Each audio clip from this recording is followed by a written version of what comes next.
కేటీఆర్ గారు ఏదో పాపం ఎవరో ఒక మహిళ అక్కడికి పోయి అక్కడ న్యాయం జరగకపోతే తెలంగాణ భవన్ ఏదో దేవులాడుకుంటాం వస్తే ఆమెకు ఏదో న్యాయం చేస్తే 1,00,000 కోట్లు తిన్నారు, 99,999 కోట్లు అది కూడా గక్కిస్తామని చెప్పని మాట్లాడుతున్నారు.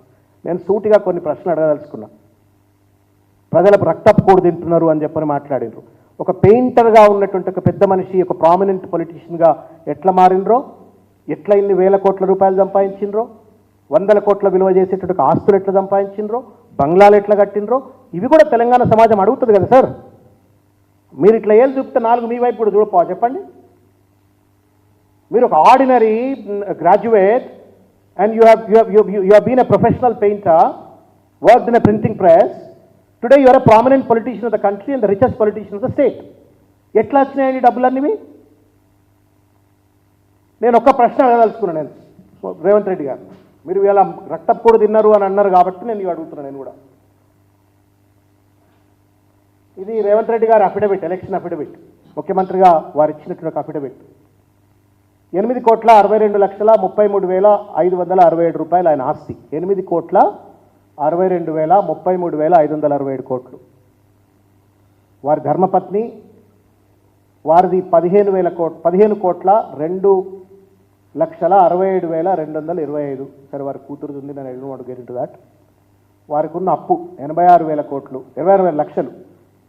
ఇంకా సతీమణి గారికి ఉన్నటువంటి అప్పు 44 లక్షలు. ఇది 8 కోట్లు. అంటే మొత్తం కలిపితే ఎంత మనకు?